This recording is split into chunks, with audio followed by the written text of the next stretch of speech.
Well, hello out there and welcome back to another edition of our Sacred Conversations. I'm Steve Youngkite and I am really pleased to be joined this week by Maryam Elahi. Maryam is a member of our community here at the church and she is the president and the CEO of the Community Foundation of Eastern Connecticut. We'll learn a little bit more about Maryam's journey and about the work of the Community Foundation, but its mission is to bring people together to build a healthy, thriving, and sustainable Eastern Connecticut. I have long admired Maryam's passionate commitment to that work, and I thought that now would be the perfect time to share a conversation about some of the pressing needs in our region and how COVID-19 has heightened those needs. And so, Maryam, I want to welcome you to this conversation. Let me say a little bit more before we get going and get into our conversation. Throughout these conversations, I've wanted to pay attention to the guiding questions of the coronavirus, and what it's bringing up for us. And so I envision these conversations as a kind of series of beads, each with a distinctive design, lying side by side with other such beads, if you will. But I think they're all joined in the center by a connective thread running through them. And that thread has to do with asking what sorts of things we need as human beings to make it through this crisis with our humanity intact, and maybe more than intact, maybe renewed. We've talked in this space, this virtual space, with faith leaders, and we've talked with activists. We've talked with physicians and those in the mental health world. And we have spoken with several people in the arts. And this week represents an opportunity to think carefully about the characteristics of thriving communities and how our region, to say nothing of other regions around us, can build flourishing zones of diversity and hospitality and, yes, economic well-being. Those are, of course, questions central to our civil fabric, but they are also the sorts of questions that religious communities all have a stake in talking about and in maybe raising answers around. So what are the conditions that will allow human beings to thrive? That's what we want to get into. And so, Maryam, once again, welcome to this conversational space, and thank you so very much for being a part of this sacred conversation. It's good to have you here. My pleasure.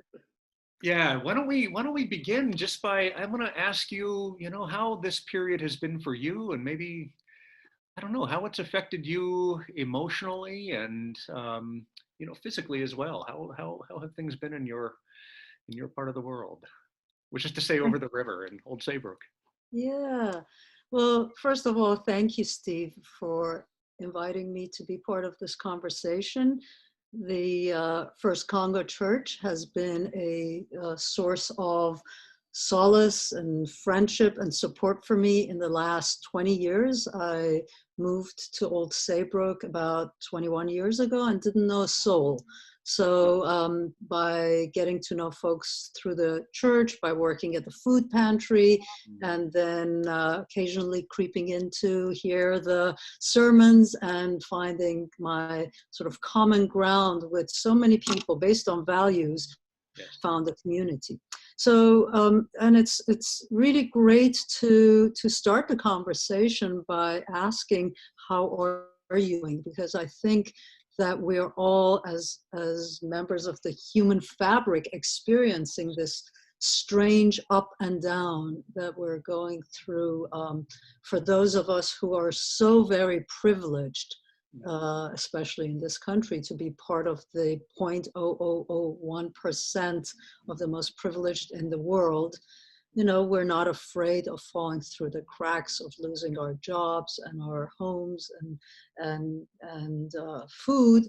But there's the common thread amongst us is that we all need psychological and emotional connection to humankind to survive. Yes. So I think we're all struggling with that. We miss seeing each other. We miss holding hands and hugging and sitting in the same room and eating together and so forth. So I wake up generally in the morning feeling tremendously grateful to be working in a space and with folks who can work together to serve the community to create a better tomorrow. And Yeah. that's really a privilege. And I feel very fortunate to be in that space. And I think very often when I struggle, I remind myself that life is about challenges and struggles, and that vacation is about sitting in the sun. So it helps with the daily struggles. And I think on days when it's sunny, like today, beautiful blue skies and sunshine, I feel very fortunate that we live where we do and we have the kind of environment around us, and a reminder that we need to protect and preserve. Yeah, yeah, yeah. I think that's a great reminder, not only of the just the resources that are available to us in our region, actually, the physical resources, but of the immense privilege that many of us in this particular environment um, are able to experience based on what most of the rest of the world is going through. And so to meet that with an attitude of thanksgiving and gratitude, um, I think is super important. So yeah, I think that's exactly the way to begin the day. I know definitely all of us go through these ups and downs as the day goes on, but I think to have that at the forefront is really, really important. So before we get into the work of the Community Foundation, and I do want to hear about that, I want folks to be able to hear a little bit about your journey and what brought you to this part of Connecticut. I know you were born in Iran and you wound up emigrating to the United States, and I'm wondering if you would just be willing to talk about that process a little bit and share a little bit of your story, because I think it's super interesting, and I think it informs a lot of the perspectives that you bring and a lot of the work that you do. Um, Sure. I was born in Iran, and when I was in my teens, the country went through the 1979 revolution, and my parents and I left overnight with the intent to come here and finish the school year because the school had been closed down. There were shootings in the streets. It was just not a safe environment at the time, to say the least. And my parents were planning to go back within a week, and I would go back that summer, and life would go back to normal. Like so many people who flee situations like that, you never wish to leave your home country, and B, you never think it's forever.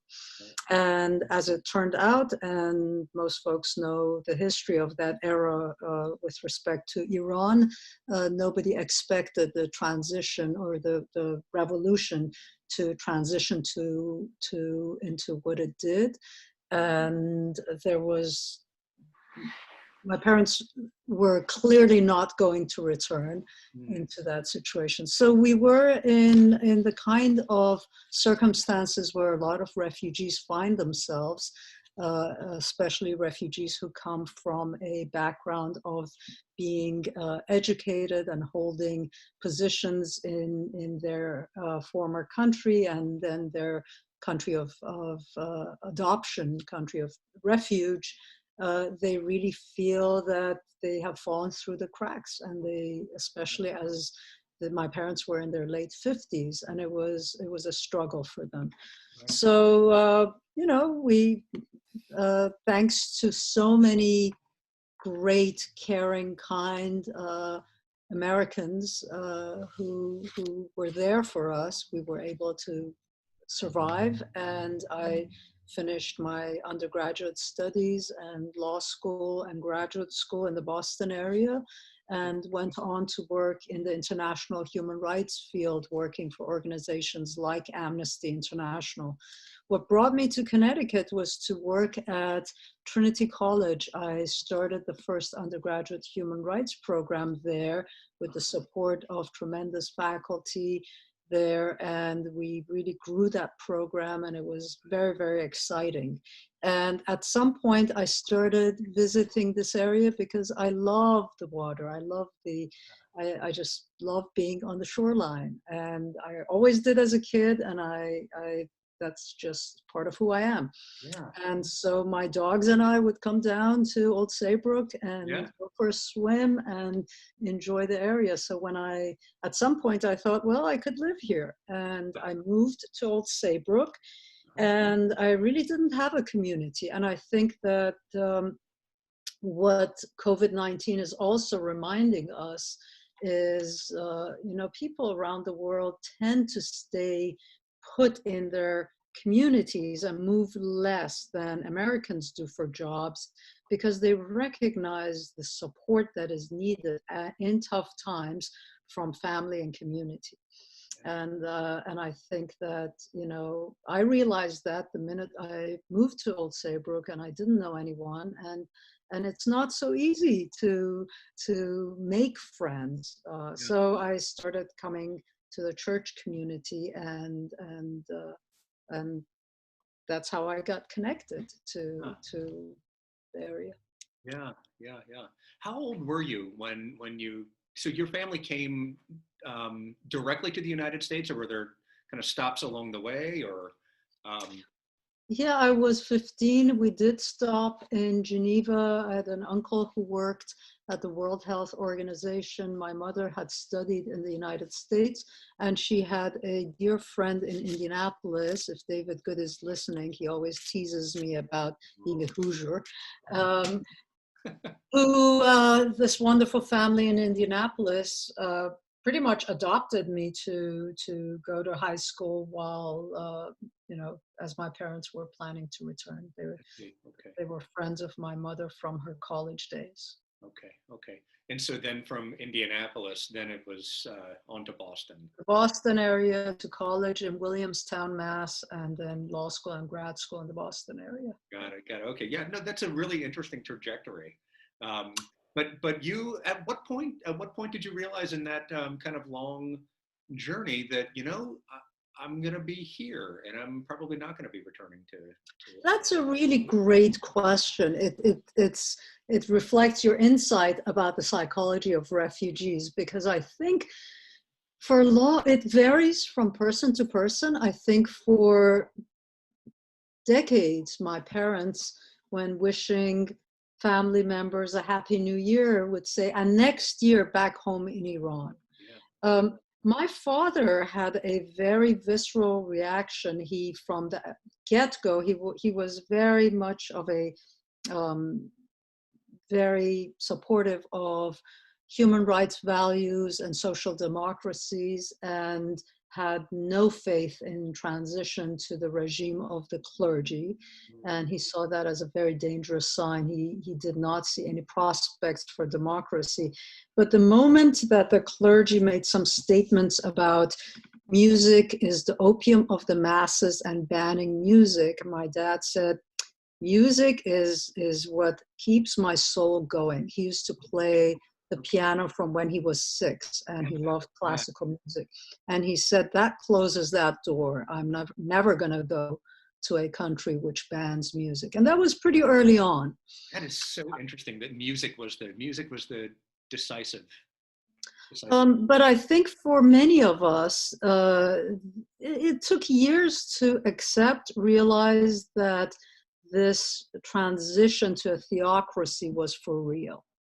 And so I can say I threw my Iranian passport away within 2 years of coming, and so I had no intent on going back to a theocracy. And when I did human rights work with Amnesty International, my region covered the Middle East, North Africa, and Europe. But as a rule, Amnesty discourages you from working on, or it did then, from working on your country of origin or country where you live, etc. So I didn't see it as likely when I worked at Amnesty International that I would be doing work on Iran, and there were others who did it. So yeah. No, that makes a lot of sense. I'd love to spend time, maybe in our next conversation, digging into the human rights work that you did in that period. But I do want to get into your work at the Community Foundation. But before I do that, I'm wondering if you'd be willing to share your faith journey. I know that you come with a set of commitments in our church community that is not unlike many other people that find their way into this community, but it's often unarticulated by too many folks. And I'm wondering if you'd talk about that a little bit. I mean, you found your way here for the community, essentially. Is that? Absolutely. Yeah. So, I grew up with stories of ancestors as sort of a way of moral teachings. When I was a little girl, my father would pick me up from school for lunch and take me home and cook lunch. We'd eat lunch together, and he would tell me stories of his grandfather, his grandmother, his parents. So that kind of formulated my thinking about right and wrong, those great stories, which I loved hearing about. I loved it. Um, and part of that was about I mean, one story in particular was when my dad's father died. My dad, as the eldest son, was greeting everyone who came to wish their respects. And there was a long line that went for many blocks. And he said there were all these people in rags and he just didn't know what to do or say and didn't know what was going on. And as he went to speak to them, they would say, well, I'm the cobbler from 2 streets over. And every month where your father would get his paycheck, which would be cash in an envelope, he would walk up and say, this is your share. So essentially, my grandfather would spend his paycheck, the majority of it, going through the neighborhood and doing philanthropy, saying, this is your share, this is your share. And these were all the people who felt that he took care of them. So it was a country that had a tradition of taking care of each other, and people who had more wealth would put their arms around it. So my grandmother always complained that he was in years old clothing, that he never purchased stuff for her, etc. But this was his philosophy. And so what my dad would say is, when he once asked about his father, what was, whether he was going to do something and whether it was a sin, his father had said, as long as you don't hurt other people, nothing is a sin. So these were the teachings that I grew up with. I was not grounded in any kind of institutional religion, but I was taught that, the various prophets were prophets, and they were messengers, and they helped their communities think about moral ways of living. So that tends to be my orientation. I think of myself as spiritual, but definitely not religious. So initially I thought, is it hypocritical to be part of a church community if you don't believe in every edict of the church? And I was encouraged by folks who I was working with at the food pantry that was in the First Congo Church to visit. And when I did, I thought, oh, this is like human rights lectures. I like this. And that is what attracts me to our community, and the church community is my community, because I think we share values about making the world a better place. And that's what it's all about. It's not about whether you're Christian or Jewish or Muslim or a person of no faith, or someone like me who feels, this is above my pay grade. I don't even venture into that space. I just believe in doing the right stuff. Yeah. I think that's great. And I think it's really, really helpful to have you articulate that. That's something that many people, I think, feel when they think about getting involved here. Like they go, I don't believe it in quite the same way that I feel like I ought to believe it. Or I don't believe in this or this or that, or whatever it might be. And you come to find out that that's 50%, 75% of the whole community. And that we're constantly in conversation and negotiation about these things. But what does bind us together is A, the conversation, and B, our engagement in these projects that pertain to human rights, that pertain to drawing us deeper into the kind of work that we all believe in. So anyway, I love that you're willing to talk about that, and yeah, just willing to say, like, this is where I am, and I think there are a lot of people that are in exactly the same place, which is wonderful. Which is wonderful. So all right, let's get into a little bit about the Community Foundation. Tell me what it is, or tell the our listeners, viewers, what is the Community Foundation, and what's the kind of work that you engage in there? Yeah, I find that for me, it's exactly how wonderful is it that you feel your values reflect the values of your workplace and the work that you do. So the work of the Community Foundations and Foundation and what it stands for is really premised on the fact that we all do better when none of us falls through the cracks. And it's built on that premise. So, it's philanthropy means love of humankind. And very often we forget about it when in different cultures people talk about charity, because there's a big distinction between charity and justice. And so philanthropy tilts towards justice. We want to do the right thing because that's what we should be doing. So the Community Foundation is about partnership between people who are philanthropically minded to try and lift communities. So we have about 500 or so, 550 funds, different people from different walks of life who live in this region, care about this region, and our region covers all of Eastern Connecticut. 42 towns in Eastern Connecticut, goes all the way up to the Massachusetts border and to the east Rhode Island border, pretty much starting with Old Lyme. So, and what's the western border? Like, where does it? you go, it's a mishmash of towns. It's not all along the river. So if you look on our website, we have an actual map that shows you where the western border goes, but it is 42 towns all along there. Okay. And there's a lot of diversity all throughout Eastern Connecticut. And initially when I came, people would talk about the different cultures and I would laugh because I'd say, you're talking like it's Bosnia-Herzegovina with different cantons.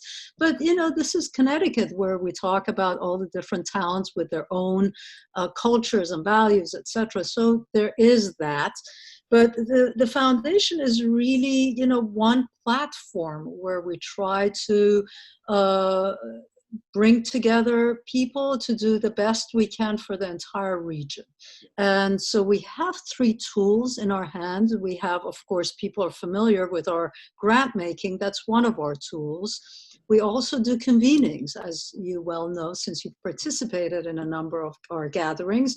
We use the convening power of grant makers to bring people together and talk about issues that are important to all of us. And then our third tool, which I think is not used as frequently and is very important, is the tool of advocacy, to advocate for the rights of people, to advocate for different issues. So we started we have a number of different women and girls funds, and collectively they started a Women and Girls Public Policy Task Force. Okay. And so through that task force, we've done advocacy. For example, last year, the task force was very involved in doing some outreach and organizing webinars and teaching opportunities for residents in our region to become familiar with the Paid Family Medical Leave Act. Uh-huh. And there was a lot of advocacy around that. So people would actually go to the Capitol and testify about why that was important, Yeah. to better understand the importance of their right to having medical leave, family leave, etc. So, we've been trying to expand on our use, both on supporting and funding advocacy opportunities, and we do a fair bit of that around on our environmental grant making, and also the grant making we've done around animal welfare. We have supported organizations that do advocacy around that, also around housing rights, etc. And also the helping folks have conversations around our basic human rights. Some of the things that we're seeing now, especially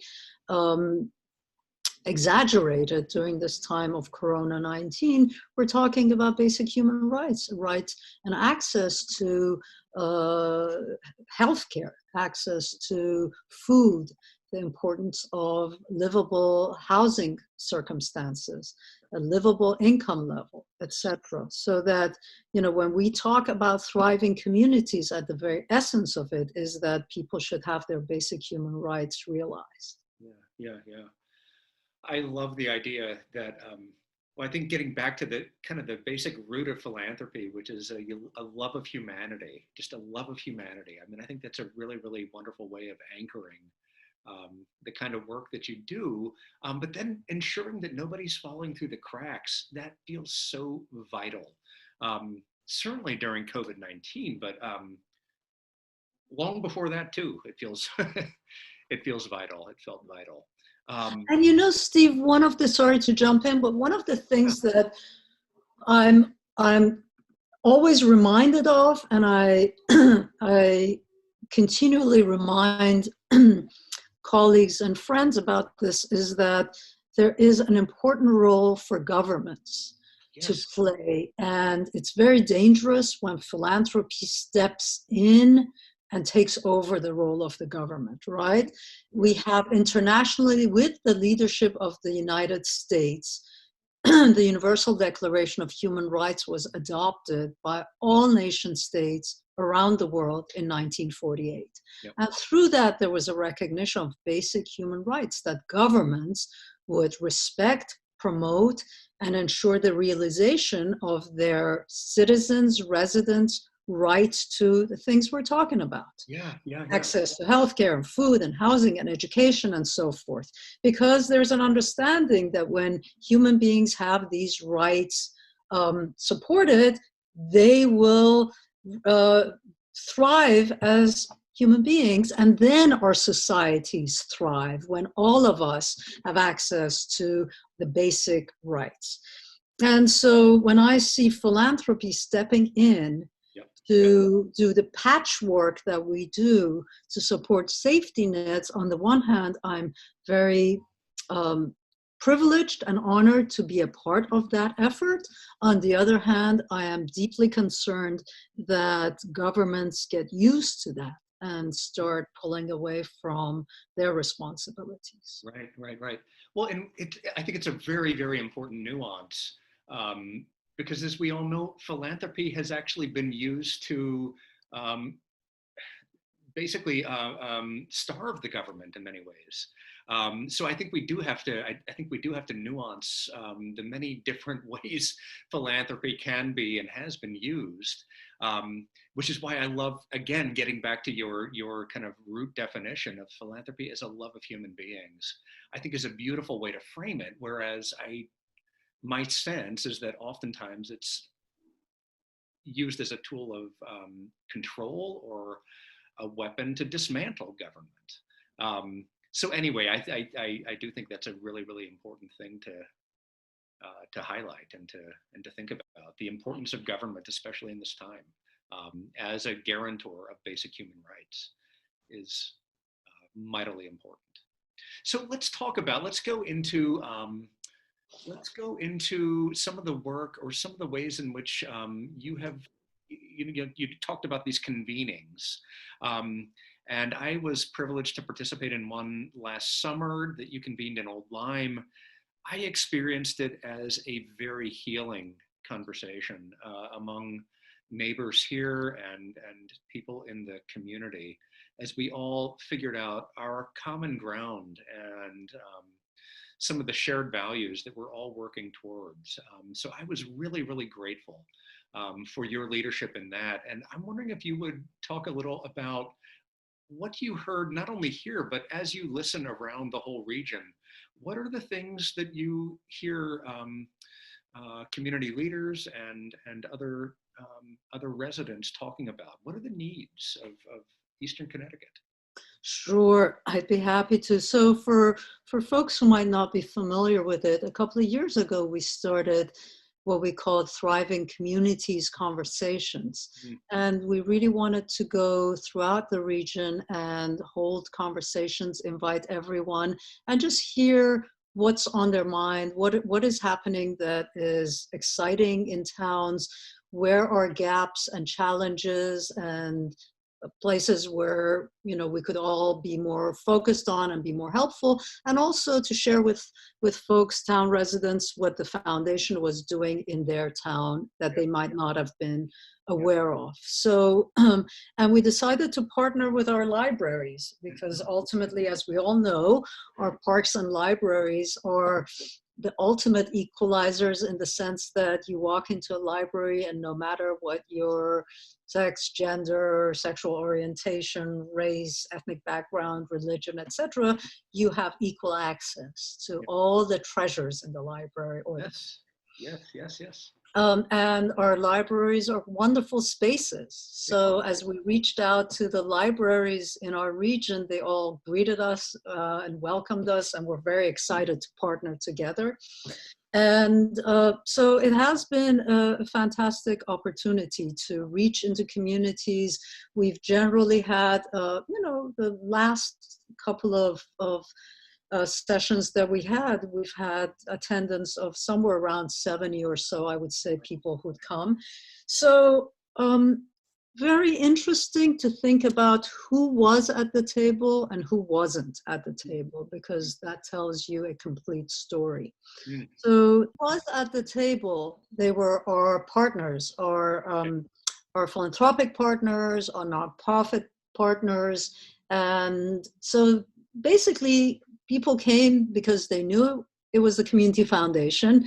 They were interested in being part of this conversation.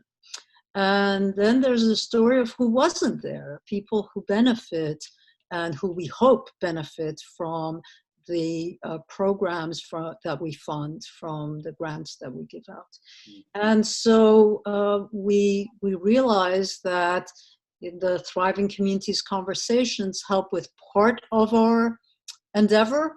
They help us with getting the word out. They help us bring people together. I know in particular with Old Lyme, there were very interesting conversations about housing and about the food pantry. And people really felt that it was a space, welcoming space, that where different views were actually welcomed and looked for. We didn't want everyone to say the same thing. We wanted people to present different sides of the coin and to be able to then move forward. So that part of it was great. And we realized that if we want to have conversations with people who are working 3 jobs, trying to make ends meet, and have and youth who are in schools and have challenges, we need to be looking at a different type of outreach to do that. And we've done a little bit of that through some work that we've done with our Women and Girls Public Policy Task Force. But all of this goes back to say that a community foundation is an entity with tremendous humility and big ears. We need to be listening more than speaking. We need to be listening at the ground level to people who are struggling, to better understand ways in which we could all be lending a hand. And we need to be, I think we need to have tremendous empathy and humility so that we do the work that we need to do well. Yeah, that's a great outlook. So what, I don't know, what do you think makes for a thriving community? Ah, so I think you don't have thriving communities when you don't have empathy.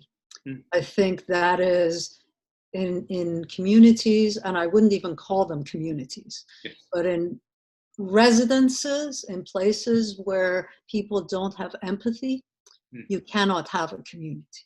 yeah, yeah, So what creates a thriving community is, we can all imagine that perfect society where children are running down the street laughing on their bicycles. There's great safety, where no one is going hungry, nobody's worried about losing their job.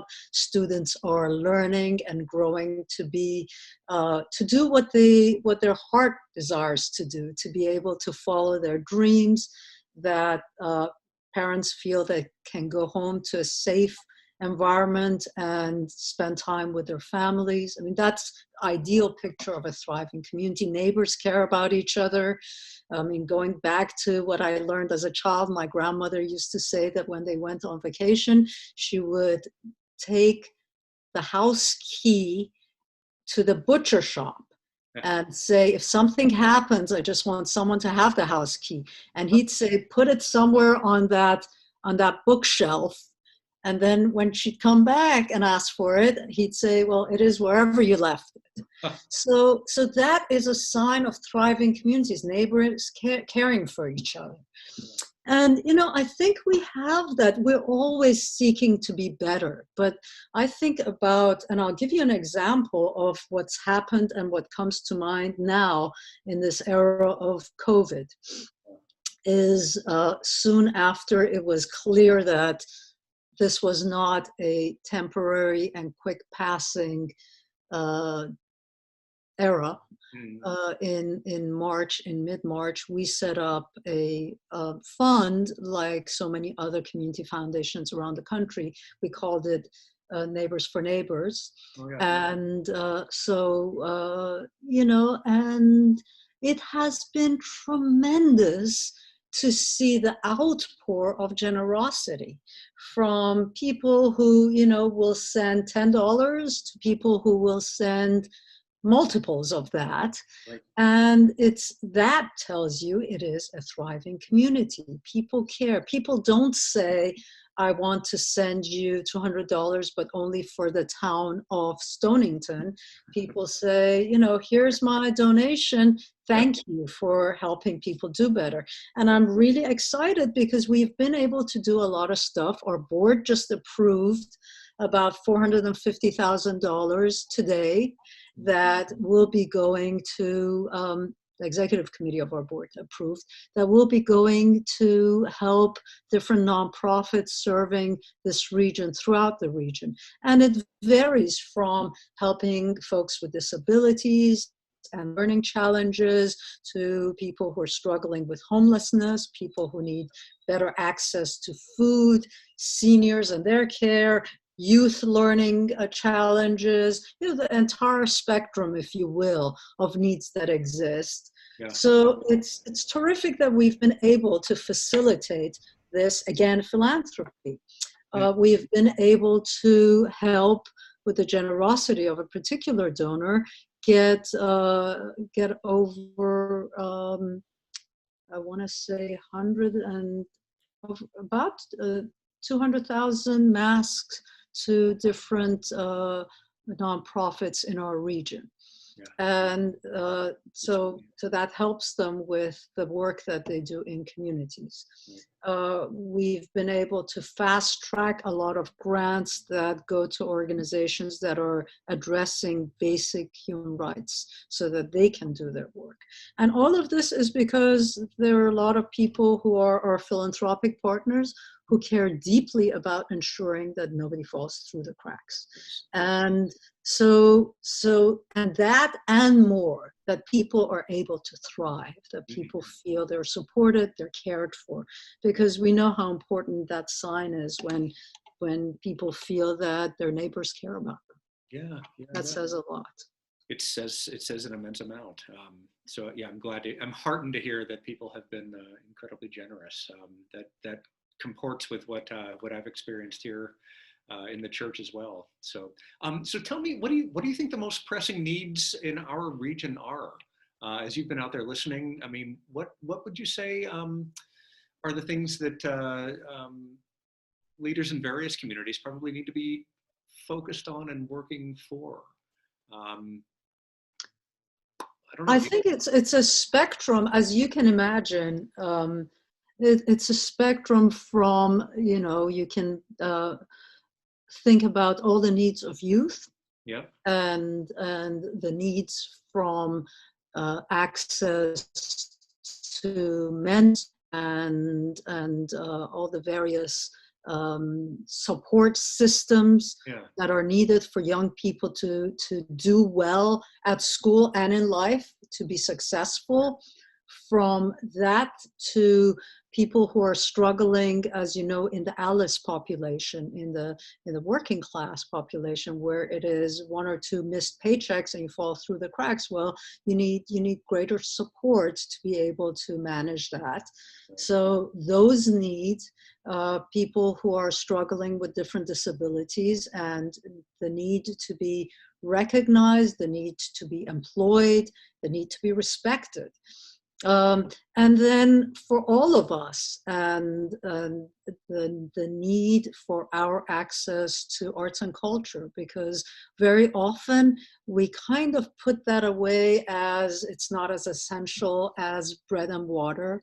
Maybe so, but a world without access to, music, without access to seeing beautiful art, without access to being able to be in that kind of an environment, is a very bleak world.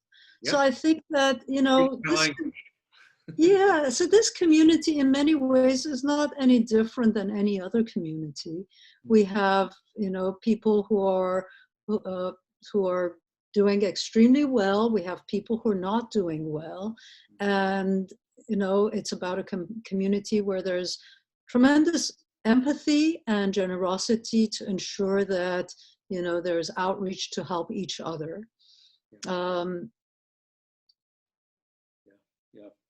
That sounds exactly right to me.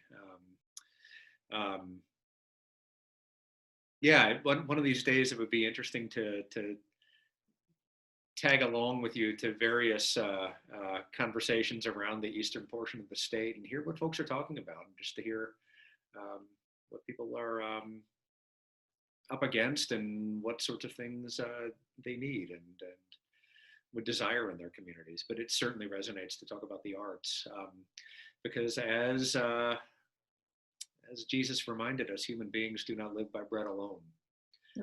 Not by bread alone. We need a lot of other things besides, including art and including culture. Well, all right. Let's. We need to start wrapping this conversation up. But I'm wondering, as a result of COVID-19, if that has clarified your thinking about the kind of world that you'd like to see us emerge into. Yep. If we're in a kind of cocoon right now, and we're beginning to emerge, and we don't know what that emergence will do ultimately. But we're beginning to emerge. But what kind of emergence would you like to see? Yeah. What kind of world would you like to see as we do emerge? Well, first of all, I suppose I'd have to say that it's made it more clear than any other experience I've had, the importance of hope. That for all of us who feel somewhat cooped up and struggle with the lack of access to our friends, family, community, etc., that, without this hope that we could, at some point, within months, within a year, be able to see each other, hug each other, and be together. Without that, how difficult it would be. And I hope for a lot of people that gives them a somewhat of a empathy for people who are incarcerated, Yes, who yes. hold on to that hope that in whatever number of years they might be able to see people they love and touch them, and how difficult it must be. So, and I think the other thing that comes to mind in addressing your question is initially people were saying C19 is the great equalizer. And very soon we learned, no, it isn't. No, not at all. That as we can see by the data, African Americans are hit so much more hard by COVID-19 than other groups, and partly because many are essential workers and are put into more high-risk positions. Many don't have access to the kind of healthcare that others do, and underlying illnesses and so forth. So that's come through pretty fast in the data that the New York Times and other entities have produced and shown us. So in the world that emerges post-COVID-19, I hope that our ability to pursue this quest for greater equity and social justice is made more, it becomes more reasonable in the minds of people who've had some cynicism about it, that that in order for us to really do better as a society, our stocks go up much higher when all of us do much better as a society. Yes. Amen to that. Amen to that. Can I ask one last question? And it's maybe Oh, not even, and it's maybe not even, it might be a tricky question. I don't know, but what do you think prevents us from working toward those? I mean, that seems so self-evident to me, and I think it's self-evident to a lot of folks. But what what are the impediments that prevent us from getting there? Um, um, I think we somehow get stuck. Um, and I'm not saying, well, I'm not putting a blame on anybody else. I'm saying we. yeah, Yeah, I think all of us. I think with great humility, I would say from my vantage point, which is could be very wrong, I think you need to create a culture that believes in we all do much better when we all do better. And I think that if our starting point is it's all about me, how much I make and how well I do, then we will fail to be a thriving society. Okay. And so it goes back to, the stories I shared with you that I learned about my ancestors. That's how you create a culture in an individual and in a society, is by sharing stories about how people help each other and then they do better as an individual. And Yes. I think that we really need to embrace that, as a town needs to embrace it, the region needs to embrace it, the state, the nation. And I think that requires leadership. Mhm. And it requires all of us who have any kind of position in leadership, like yourself. You preach, and this is the value you share. But I think all of us who have any kind of audience, who have opportunities to talk to others, to share this value and to really try to grow it, to nourish it, to water it, to see it overcome the value that says it's all about me. Yeah. Yeah. I think that is a perfect way to bring this conversation to a conclusion. I really actually love the idea of teaching your children well and raising children, but also raising all of us, and to continue to rehearse and tell again and again those stories about what it means to take care of one another. I can't think of anything better to do in terms of culture creation um, than that. So thank you for drawing us back around to kind of, in essence, your origin story. But I think that is the origin story of all of us who think about human rights and who have these sorts of who have a sense of urgency about this kind of work. So anyway, thank you. Thank you for your work out in the community, at the Community Foundation. Thank you for your friendship and your partnership here at the church. And yeah, just know that I'm so grateful that you were willing to have this conversation and to share with everybody who will watch it. So thank you, And I Mary. want to thank you, Steve, for your leadership and for your friendship, and for everyone who is a member of this church community. It's really been a rock for me and for so many other people I know. And the church has a very high moral compass, and that is so important for all of us. Yeah, oh, good. Well, thank you for that. Thank you for that. Okay, and with that, I'm going to say goodbye to everybody that's out there watching this. I hope that all of you are doing well. I hope you're doing more than well. Um, as we all begin to emerge from our respective cocoons, be safe, be thoughtful, think about other people, and yeah, be loving. Uh, as Maryam shows us her animal companion. What's your dog's name? This is Lucia. Lucia. I Oh, Lucia. wish everyone well. Yeah, yeah. Well, to all of you out there, yeah, love in the time of Corona. Love to all of you, and we will see you next time around. Take care and love to you all. Bye.